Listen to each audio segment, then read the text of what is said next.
firman Tuhan dalam kitab Ibrani. Ibrani pasal yang ke-12.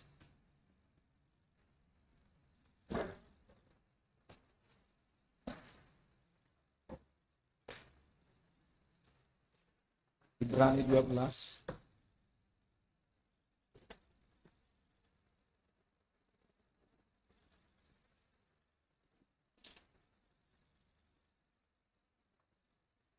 Kita baca saudara ayat yang ke-28.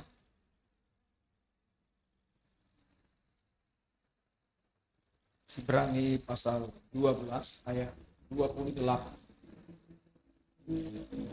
Kalau sudah ditemukan, mari kita baca bersama.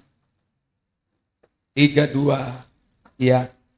Jadi karena kita menerima kerajaan yang tidak tergoncangkan, marilah kita mengucap syukur dan beribadah kepada Allah menurut cara yang berkenan kepadanya dengan hormat dan takut. Kita ulangi saudara. Jadi karena kita menerima kerajaan yang tidak tergoncangkan, marilah kita mengucap syukur dan beribadah kepada Allah menurut cara yang berkenan kepadanya dengan hormat dan takut. Haleluya. Saudara,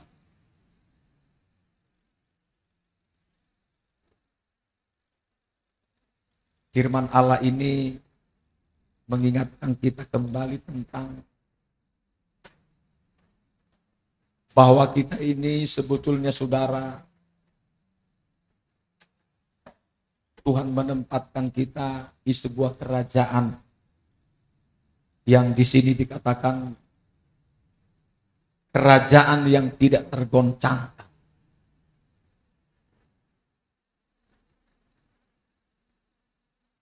Alkitab berkata dalam kitab Injil Matius,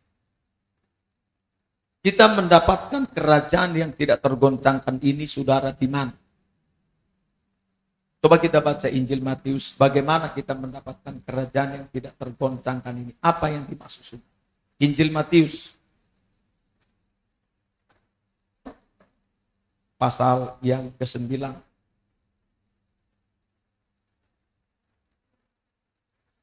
Kerajaan yang tidak tergoncangkan ini adalah kerajaan Allah. Kerajaan surga. Kita dapatkan itu di mana? Coba kita baca. Matius 9 ayat 25. 32. Ya. Demikianlah Yesus berkeliling ke semua kota dan desa. Sudah ditemukan? Maaf saudara. Ayat Matius 9 ayat 35 maksud saya. Demikianlah Yesus berkeliling ke semua kota dan desa. Ia mengajar dalam rumah-rumah ibadat dan memberitakan Injil kerajaan surga serta melenyapkan segala penyakit dan kelemahan. Apa yang dimaksud saudara? Yang saya katakan di mana kita peroleh? Di Injil. Di Injil inilah saudaraku kita menerima kerajaan yang tidak tergoncang. Namanya kerajaan Allah. Makanya Tuhan Yesus berkata, beritakanlah Injil ke seluruh dunia. Sebab di Injil ini saudara bicara tentang kerajaan Allah yang tidak tergoncangkan.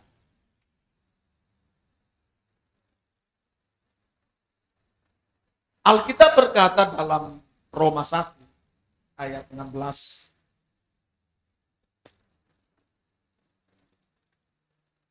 Injil ini adalah kekuatan Allah yang menyelamatkan setiap orang yang percaya.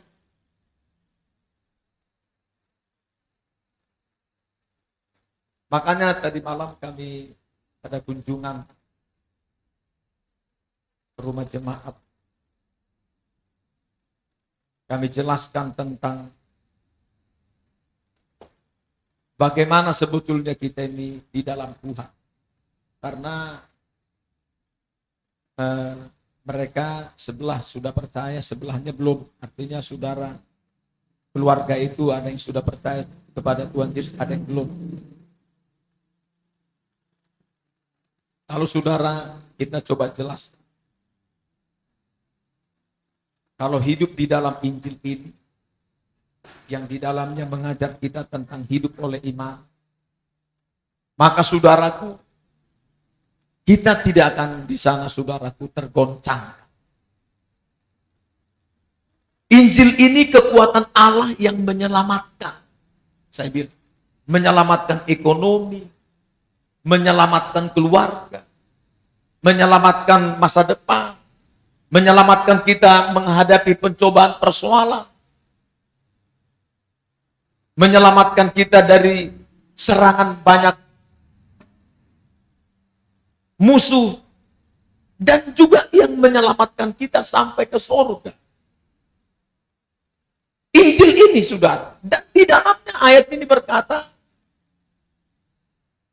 kalau kita menghidupi firman itu, kita sedang berada dalam kerajaan yang tidak tergoncang.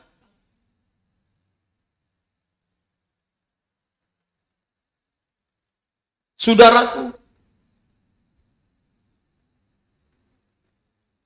bagaimana saudaraku memasuki kerajaan yang tidak tergoncangkan? Ini kan gitu, saudara. Ayat tadi berkatakan kita menerima kerajaan yang tidak tergoncangkan. Nah, bagaimana memasuki ini?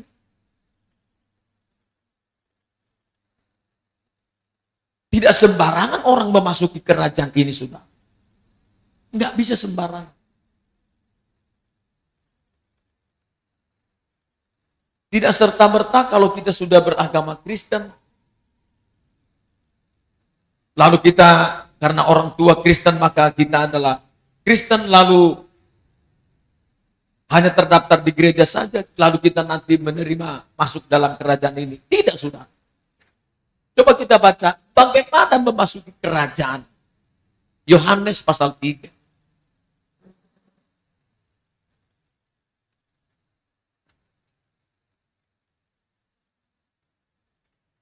Ayat 1 sampai 5. 3, 2. Ya, adalah seorang Farisi yang bernama Nikodemus, seorang pemimpin agama Yahudi. Ia datang pada waktu malam kepada Yesus dan berkata, "Rabi, kami tahu bahwa engkau datang sebagai guru yang diutus Allah, sebab tidak ada seorang pun yang dapat mengadakan tanda-tanda yang engkau adakan itu jika Allah tidak menyertai." Yesus menjawab katanya, "Aku berkata kepadamu, sesungguhnya jika seorang tidak dilahirkan kembali, ia tidak dapat melihat kerajaan Allah." Kata Nikodemus kepadanya, "Bagaimanakah mungkin seorang dilahirkan kalau ia sudah tua? Dapatkah ia masuk kembali ke dalam rahim ibunya dan dilahirkan lagi?" Jawab Yesus, "Aku berkata kepadamu, sesungguhnya jika seorang tidak dilahirkan dari air dan roh, ia tidak dapat masuk ke dalam kerajaan Allah." Lihat ayat yang kelima. Cara masuk ke sana, saudara. Lihat Nikodemus, pemimpin agama. Tahu dia mengatakan, kalau Allah tidak menyertai, engkau tidak bisa melakukan itu, guru. Tapi apa kata Tuhan Yesus? Kalau engkau tidak dilahirkan kembali, kamu nggak bisa melihat kerajaan Allah. Nah, dalam kerajaan Allah, apa itu, saudara? Dibilang melihat itu. Di dalam kerajaan Allah itu Tuhan Yesus berkata, kalau aku mengusir setan, menyembuhkan penyakit, mengadakan tanda-tanda seperti yang dibilang oleh Nikodemus ini, sesungguhnya kerajaan Allah sudah datang kepadamu. Kata Matius 12 ayat 28 dan 29. Artinya, saudara, pekerjaan pelayanan yang kita kerjakan ini, yang dikerjakan oleh Yesus melalui kita dengan adanya mujizat, itu bukti kerajaan Allah sudah dinyatakan di tengah-tengah kita. Tapi hal itu belum dimengerti belum dilihat. Artinya di sini dia belum paham yang dikerjakan Tuhan Yesus ini, belum mengerti. Kalau dia tidak dilahirkan kembali, nah dia harus lahir kembali. lahir dari Allah. Lahir yang kedua. Lahir pertama dari Adam atau dari orang tua kita secara daging. Iya kan? Kita serupa dan segambar dengan Adam, yaitu manusia berdosa. Lalu kita mesti dilahirkan kembali, lahir dari Allah. Dengan cara apa? Dimeteraikan dengan ayat 5.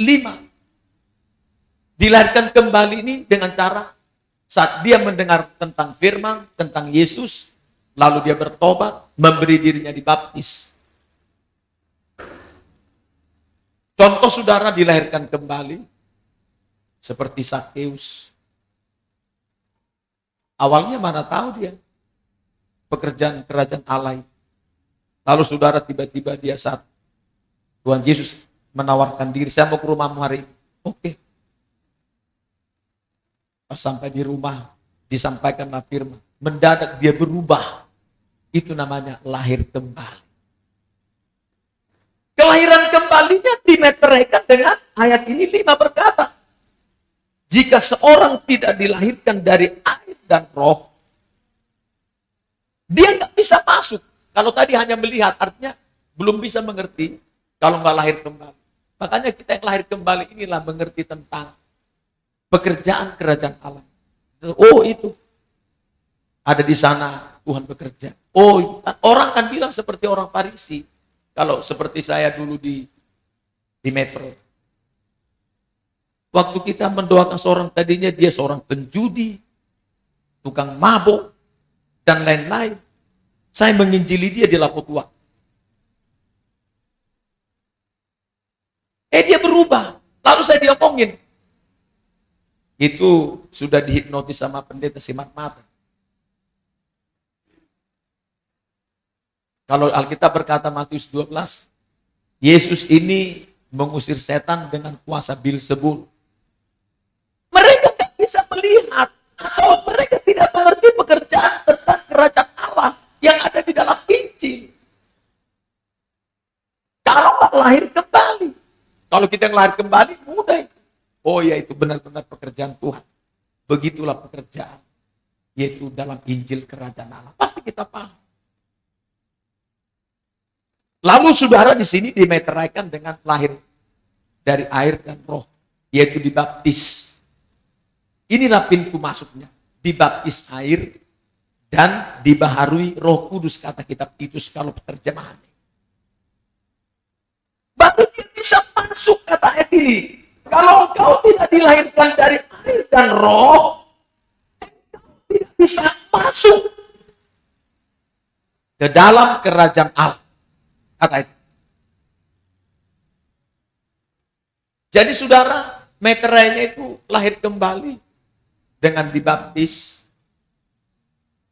dan mengalami nanti dibaharui Roh Kudus. Makanya yang masuk ke dalam itu adalah orang yang sudah baru, lahir baru di dalam. Ke dalam kerajaan apa itu? Rohnya baru, jiwanya baru, tubuhnya sudah tidak ada lagi dosa. Masuklah dia di dalam kerajaan Allah yang tidak tergoncangkan. Nah saudara, bagaimana ini saudaraku kita mengatakan bahwa di dalamnya kita tidak tergoncang? Coba kita, bagaimana caranya? Kalau tadi kan kita sudah masuk. Nah ketika sudah berada dalam kerajaan Allah itu, bagaimana supaya kita tidak di dalamnya tidak tergoncang? Coba kita baca Matius pasal 7.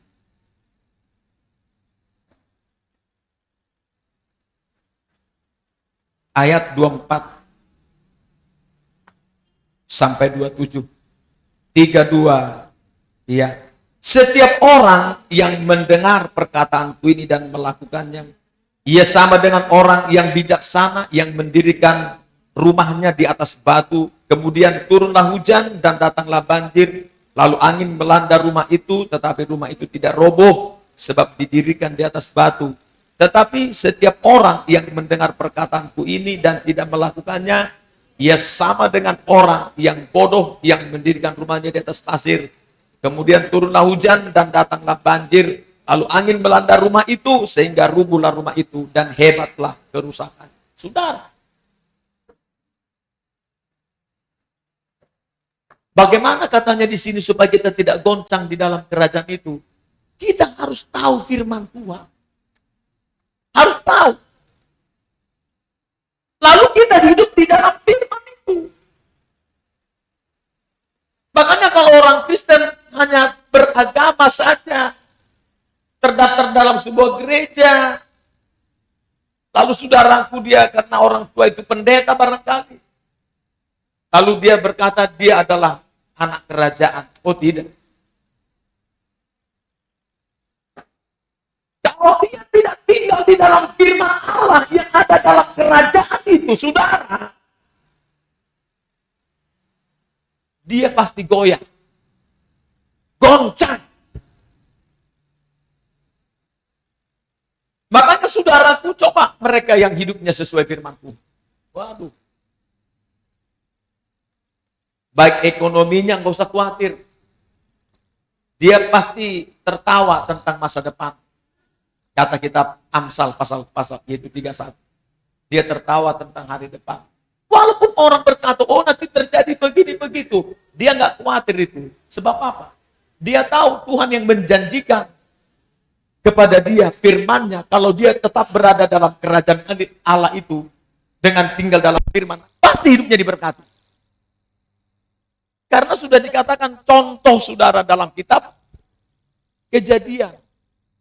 Apa yang sudah diberkati, tetap diberkati.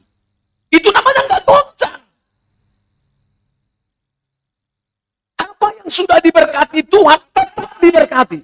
Asal hidupnya sesuai firman. Makanya saudara harus tahu firman Tuhan. Kita membaca firman Tuhan, kita dengar firman Tuhan, lalu kita tinggal di dalam firman itu. Kalau datang pun badai, lihat di sini. Lalu datanglah banjir, menggambarkan di sini saudara goncangan, persoalan. Bayangkan banjir.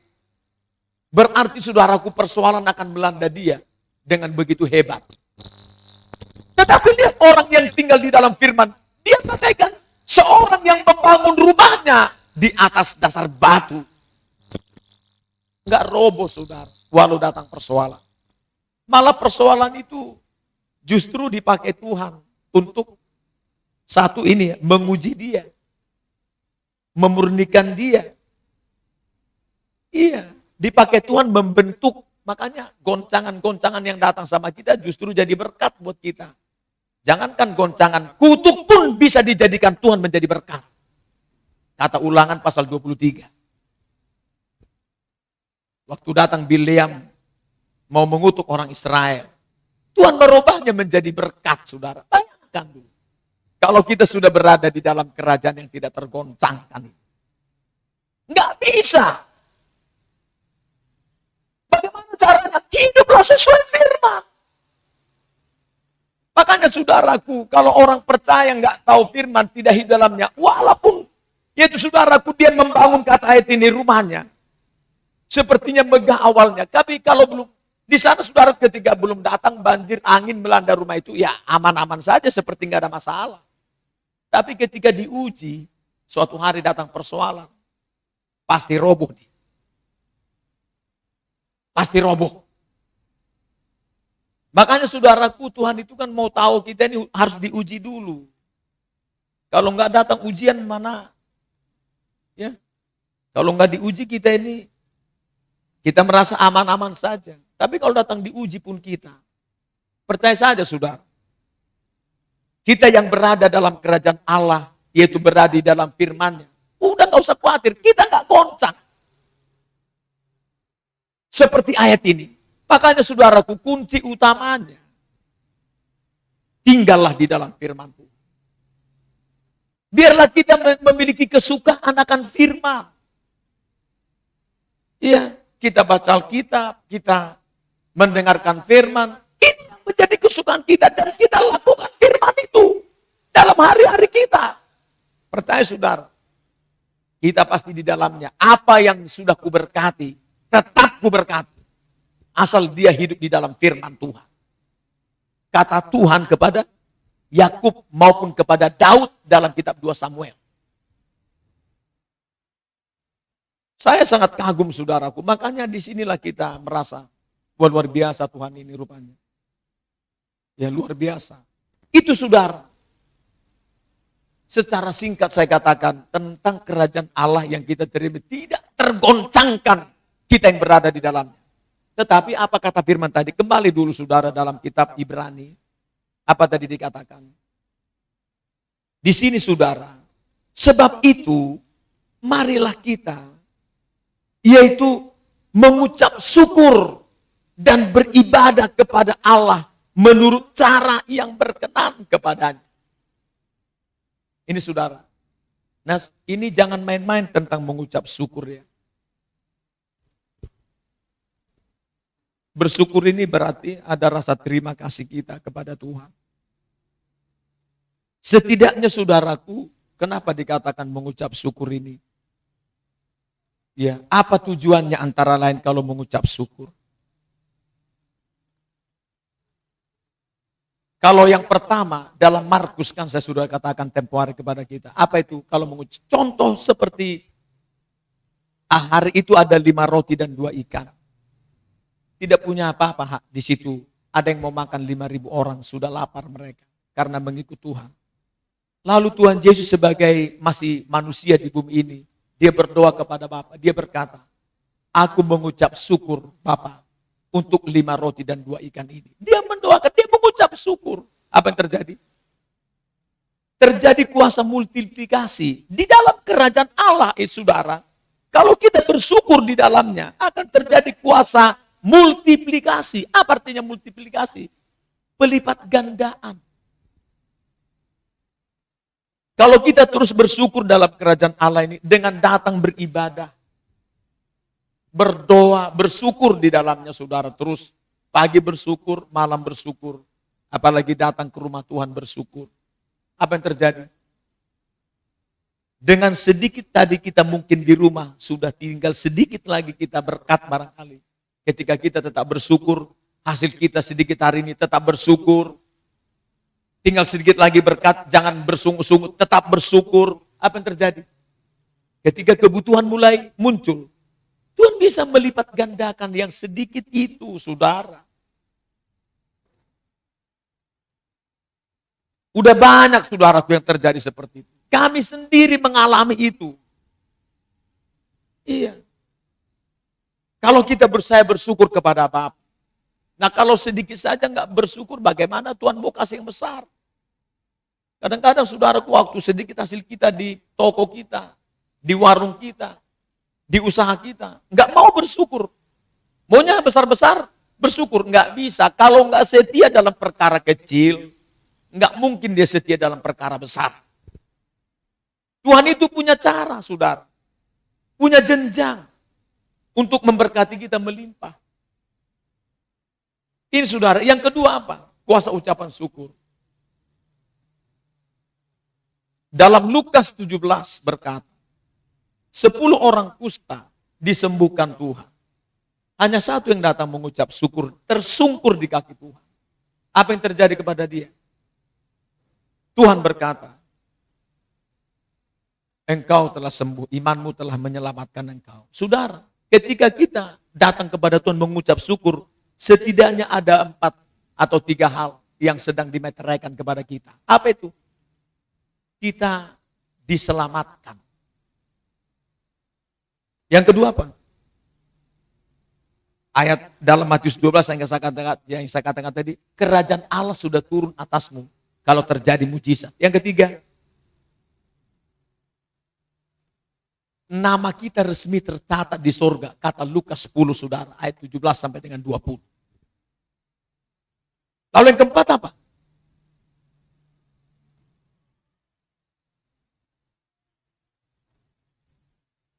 Dibuatnya saudaraku, dimeteraikannya kesembuhan itu, supaya jangan kambuh lagi.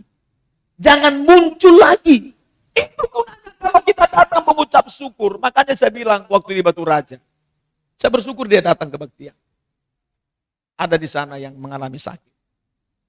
Setelah dia sudah selesai menjalani sakit, tempo hari dia minta dukungan doa, saya langsung bilang sama dia, kamu lakukan Lukas 17 ya? Apa itu Pak? Kamu kan sudah sembuh. Supaya termeterai kesembuhan itu dalam dirimu, datanglah engkau mengucap syukur dengan kebaktian, saya bilang. Supaya jangan nanti kambuh lagi penyakit ini. Iya Pak, datanglah dia kebaktian. Sama seperti di Metro seperti itu. Dia sakit. Sudah selesai dia mengalami sakit, dia sembuh. Saya bilang, kamu harus setia kepada Tuhan. Iya Pak. Sampai hari ini dia enggak, saudaraku, kambuh. Itu karena apa? Jangan main-main, karena kuasa ucapan syukur. Datang orang satu itu bersyukur. Termeteraikan kesembuhan itu kepada dia. Yang 9 lagi enggak ada meterai. Memang sembuh. Tapi saudara, akan ada kemungkinan bisa masalah lagi kepada dia. Saudaraku, itu kuasa ucapan syukur. Yang ketiga apa? Ketika Lazarus yang mati sudah 4 hari, busuk. Bayangkan 4 hari. Enggak diformalin, enggak diapain. Busuk pastinya kan, di kubur itu. Tapi saudara, Tuhan Yesus berkata, kalau engkau percaya, kau akan melihat kemuliaan Tuhan. Tiba-tiba saudaraku, Tuhan Yesus langsung berdoa, dia bersyukur kepada Bapa. Apa yang terjadi? Yang mati dihidupkan kembali. Yang busuk bisa hidup. Artinya saudara, ketika saudaraku mungkin mati rezeki kita, sudah busuk, tidak ada lagi kemungkinan jalan keluar dari masalah yang sedang kita hadapi. Sudah mati, jalan buntu. Tetapi ketika kita bersyukur kepada Tuhan, yang mati saudaraku bisa dihidupkan oleh Tuhan. Mati ekonomi kita, mati usaha pekerjaan kita, mati rezeki kita, mati karir kita. Ketika datang bersyukur kepada Tuhan, merendahkan diri seperti ibadah, saudaraku hari ini. Apa yang terjadi saudara? Tuhan sanggup saudaraku membuatnya dihidupkan kembali. Diberkatinya kembali saudaraku, ekonomi, keuangannya, kebutuhannya, rumah tangganya. Tadinya sudah berantakan semua. Tapi tiba-tiba dia datang bersyukur. Makanya ayat ini berkata, marilah kita mengucap syukur. Kalau kita sudah berada dalam kerajaan yang tidak tergoncangkan ini. Lalu yang ketiga apa di sini? Ya selanjutnya. Dan beribadah kepada Allah menurut cara yang berkenan kepadanya. Bagaimana berkenan ini? Kita harus tahu beribadah yang berkenan ya. Ada kita saudaraku beribadah berkenan. Yaitu 2 hal harus kita miliki. Kalau beribadah itu. Kan beribadah itu isinya apa? Nehemia 9 berkata. Ayat 1-3. Isi ibadah itu adalah. Di sana selain udah bersyukur begini. Antara di sana mereka membawa persembahan. Yang kedua. Mendengar firman, yang ketiga berdoa. Itu isi ibadah, seperti kita. Kita tadi datang membawa persembahan seperti puji-pujian tadi dan korban kita. Yang kedua, mendengar firman sekarang. Nah yang ketiga, nanti berdoa. Itu isi ibadah. Nah cara berkenan di 3 bagian seperti apa?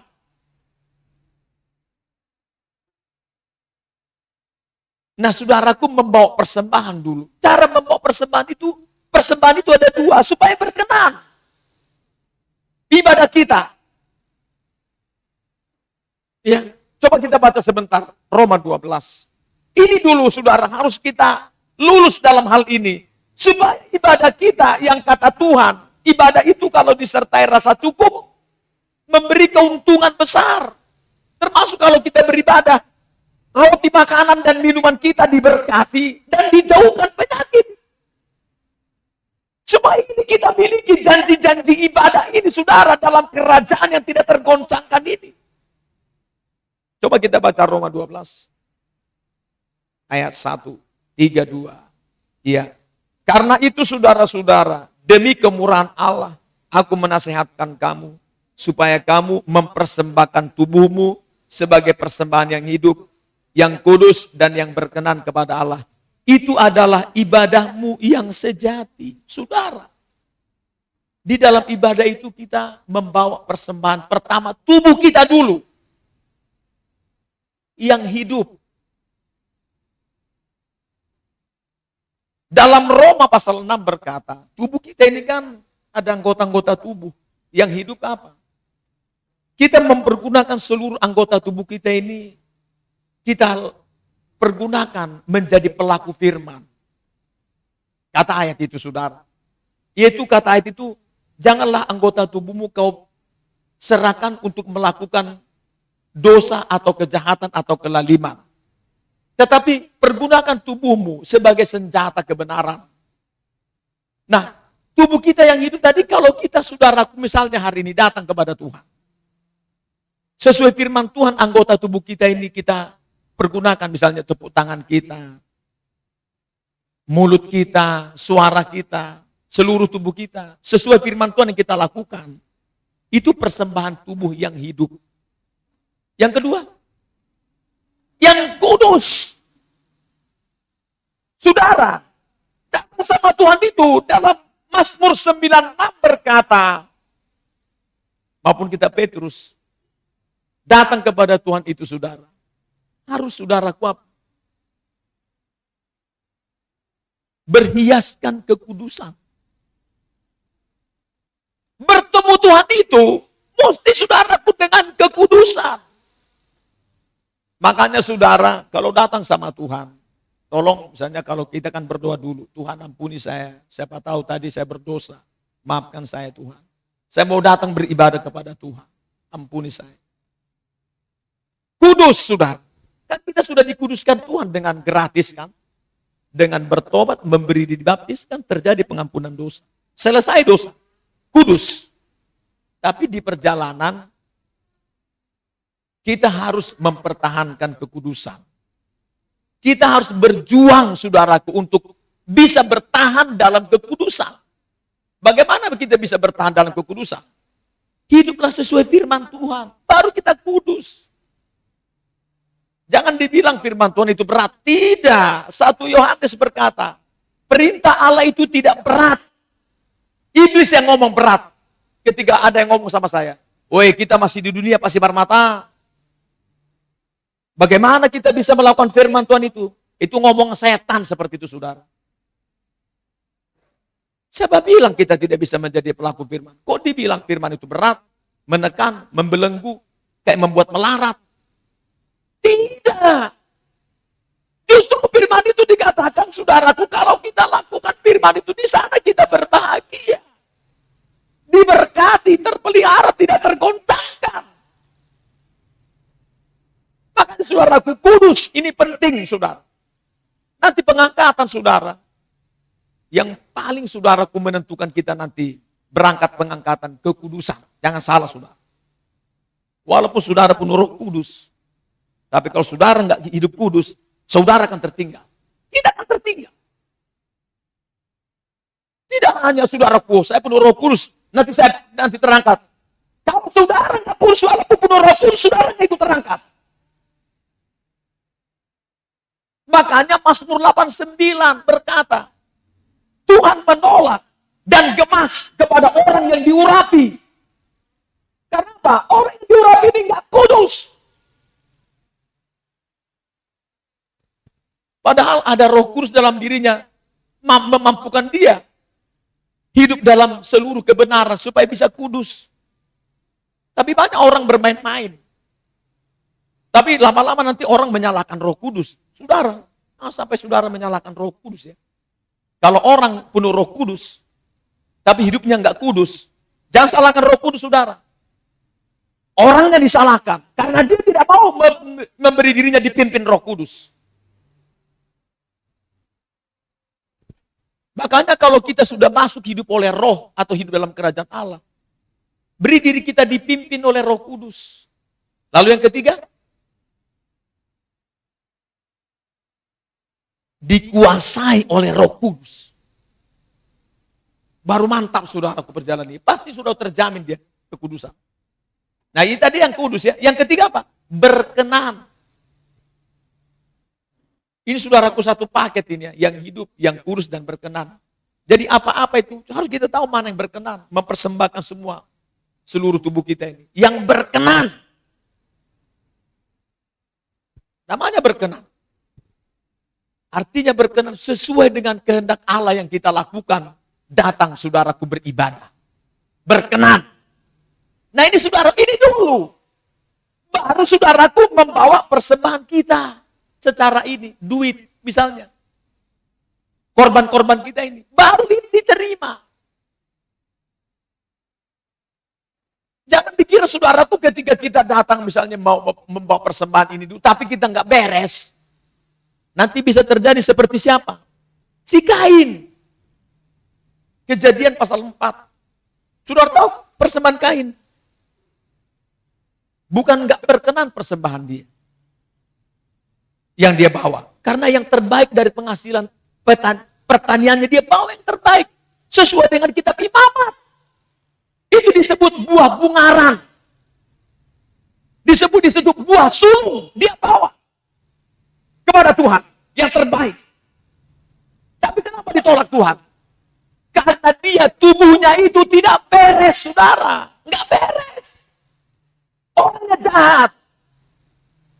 Dia kira Tuhan itu yang penting bawa ini. Dia kira itu hanya menyogok Tuhan. Tapi kenapa terjadi saudaraku si Habel diterima persembahannya? Karena dia kudus. Karena dia saudaraku membawa tubuhnya, tubuh yang hidup, itu yang pertama. Dan juga yang kudus dan berkenan ketika dia bawa persembahannya. Dari dia sebagai seorang gembala. Diterima Tuhan. Jadi saudaraku, makanya saudaraku, persembahan itu ada dua. Tubuh kita dulu yang yang hidup, yang kudus berkenan, baru persembahan kita ini. Percaya saudara, pasti kita diberkati. Makanya Tuhan berkata, bukan persembahan itu yang paling kuharapkan. Bukan. Apalagi Paulus juga ngomong begitu dalam Filipi 4. Aduh, bukan persembahanmu itu loh, pemberian. Bukan itu yang paling kuharapkan. Aku ingin engkau berbuah. Jadi seorang saudaraku mempergunakan tubuhnya saudaraku untuk kemuliaan Tuhan. Yang kudus, yang hidup dan berkenan, itu adalah memberikan buah-buah kepada Tuhan. Bukan sekedar persembahan ini yang diminta Tuhan, tidak. Persembahkan dulu tubuh. Makanya saya bilang, kalau enggak ada persembahan, enggak apa-apa. Persembahkan tubuhmu dulu, yang pertama dulu. Nanti menyusul kita diberkati. Kalau sudah ada berkat, berikan. Ini namanya saudaraku. Marilah kita mengucap syukur kepadanya dan beribadah menurut cara yang berkenan. Itu yang berkenan.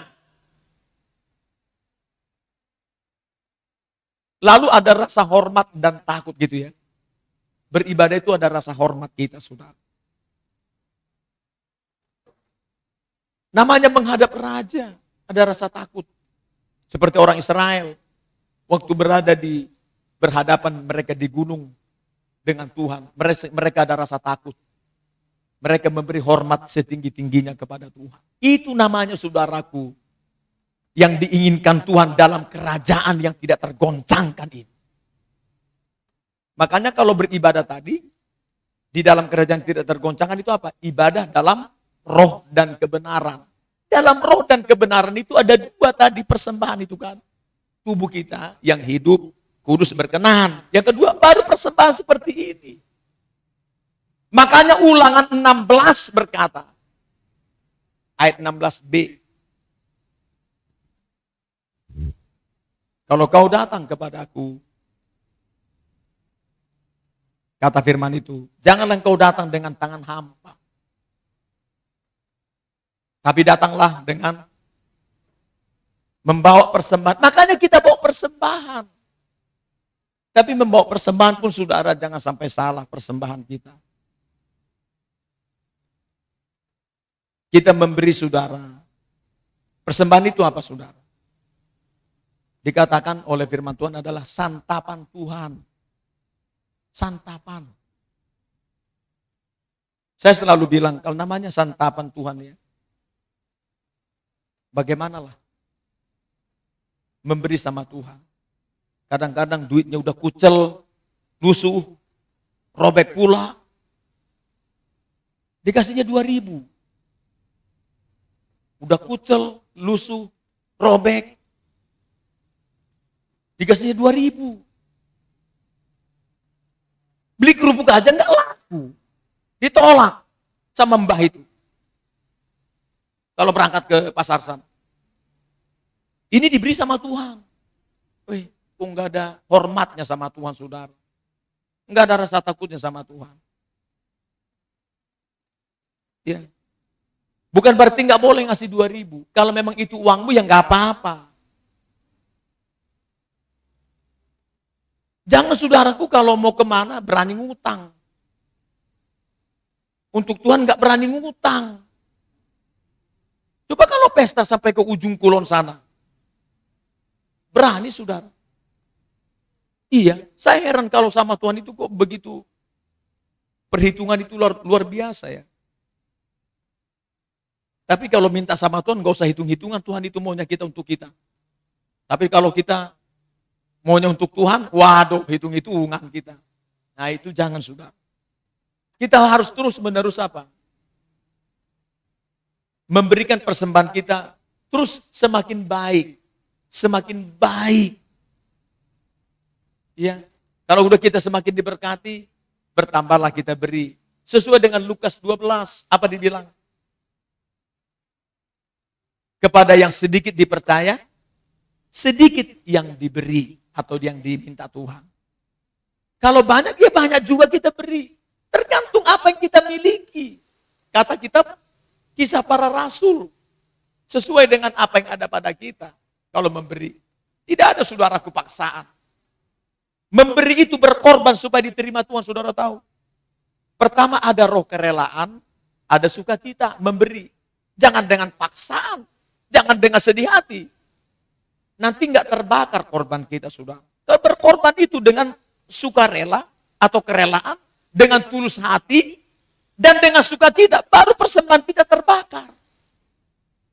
Tapi kalau dengan paksaan, dengan sedih hati, lalu dengan semau gua,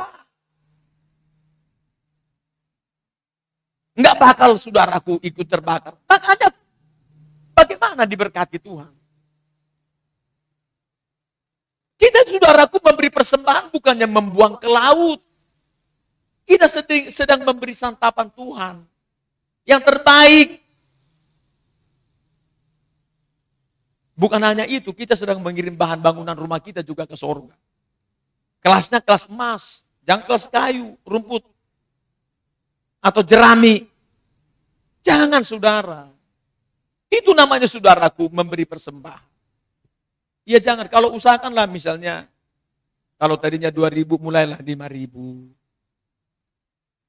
10.000, 20.000. Ya, persembahkan yang terbaik. Ya, harus begitu kita saudara membawa persembahan yang terbaik sama Tuhan. Ya, harus yang terbaik sama Tuhan. Membawa persembahan terus semakin meningkat. Nggak usah khawatir saudara, apalagi kita semakin diberkati. Iya. Apalagi kalau di masa-masa sulit, waduh.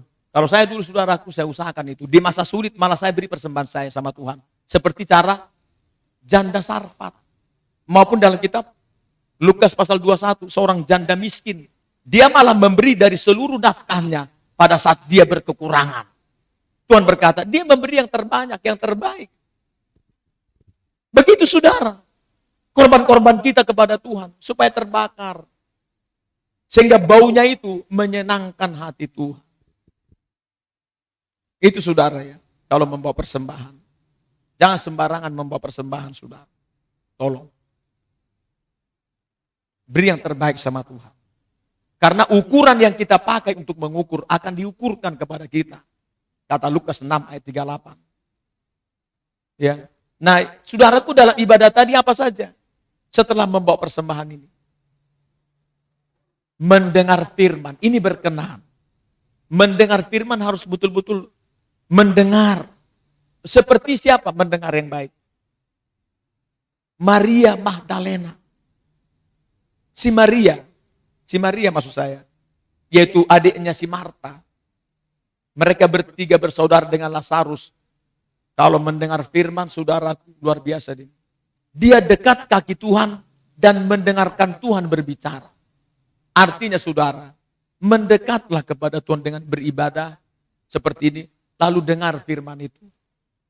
Alkitab berkata, Lukas 8 ayat 18, perhatikan cara kamu mendengar. Setelah kita bawa persembahan tadi kepada Tuhan, dengarkan firman. Dengar. Cara mendengar seperti murid mendengar. Seorang murid mendengar, membiarkan gurunya, pembicara itu, bicara banyak. Dan dia terima itu semua. Baru saudaraku namanya mendengar yang baik. Tapi kalau kita nggak mau dengar firman saudara, lalu saudaraku nanti kita berdoa, nggak didengar Tuhan, saudara kita punya doa, terus terang saja. Iya, dalam kitab Amsal saudara, pasal 28 berkata, orang yang memalingkan telinganya untuk tidak mendengarkan firman atau hukum Tuhan itu, doanya akan menjadi keji. Makanya orang percaya sering, saya kan sudah beribadah Pak Pendeta, kok saya nggak begini? Pendengaran kita bagaimana?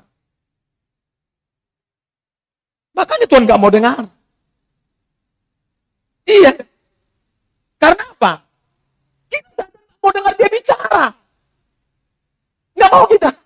Kalau saya saudara, makanya mendengar itu ada rasa hormat dan takut. Nah, tapi kalau kita mendengar misalnya, maaf kata saya lagi ngomong sama Pak Sintua ini. Tiba-tiba misalnya Pak Perhobas ini sambil main HP, memalingkan telinganya lagi. Saudara tersinggung apa enggak? Tersinggung. Apalagi saudara kalau bertemu misalnya seperti atasan saya. Misalnya, tolong kita semua dengar ya. Ya, dengar. Tapi kalau misalnya udah dia dilihatnya anak buahnya saudaraku, enggak mau dengar. Tolong dulu dengarkan dulu Bu sebentar. Jangan ngobrol-ngobrol di situ. Itu namanya kan gak ada rasa hormat saudaraku kepada atasan. Iya. Bagaimana kalau dia berdoa meminta kepada atasannya itu sesuatu? Gak mau itu saudara. Kata Amsal. Di sana firman Allah berkata, orang yang memalingkan telinganya untuk tidak mendengarkan firman Allah atau hukum Tuhan, doanya akan menjadi doa yang keji. Artinya doa itu kan permintaan, permohonan. Apa yang terjadi saudara dia? Enggak mau Tuhan mendengar. Sering orang percaya ketika cara mendengar inilah bermasalah. Dia enggak mau caranya mendengar dengan seperti murid. Makanya doanya menjadi keji. Disangkanya gampang saudara. Beribadah itu menurut cara yang berkenan.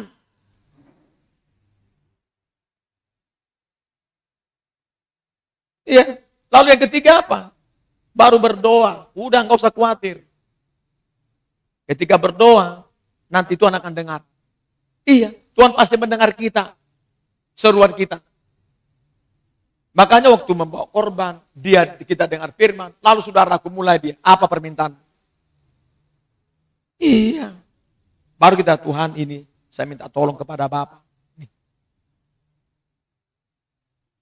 Makanya sekarang ini banyak orang beribadah itu dengan cara yang tidak berkenan. Makanya Tuhan gak dengar.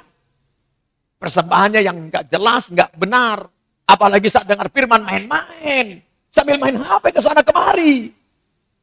Lalu tiba-tiba, Tuhan tolong aku. Matius 7 berkata ayat 21.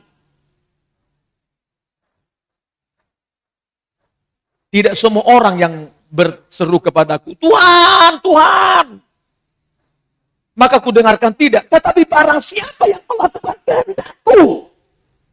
Apa kehendaknya? Itu tadi saudara. Melakukan apa yang berkenan. Baru diterima atau didengar. Begitu saudara. Kalau kita bermakanya kalau saya di rumah beribadah sama kami sekeluarga. Saya selalu bilang mungkin saya cukup cerewet. Tolong sungguh-sungguh kita. Kita sedang menghadap Tuhan. Harus ada rasa hormat kita sama Tuhan. Ada rasa takut. Dulu saudaraku, siapa Nadab dan Abihu tidak ada rasa takutnya kepada Tuhan. Makanya langsung dibakar di sana dia. Mati dia di dalam bait Allah itu. Saudara, begitu cara saudaraku dalam cara kita beribadah. Karena kita berada dalam kerajaan tidak tergoncangkan. Nah, makanya ditandaskan tadi tentang ibadah. Sebab lewat ibadah inilah kita saudaraku, kita akan memperoleh apa itu saudara? Yaitu janji-janji Tuhan. Ayat Alkitab berkata, yaitu 1 Timotius 4 ayat 8 berkata, sebab ibadah itu mengandung janji, baik untuk hidup sekarang maupun untuk hidup yang akan datang. Berguna dalam segala hal ibadah kita ini. Waktu seperti kita ibadah, datang, duduk, dengar, nanti berdoa, berteriak, memuji Tuhan. Lalu ini saja semacam, yaitu seremonial saja atau rutinitas. Tidak. Beribadah dalam roh dan kebenaran. Dengan dua bagian tadi kita lakukan saudara. Yang benar.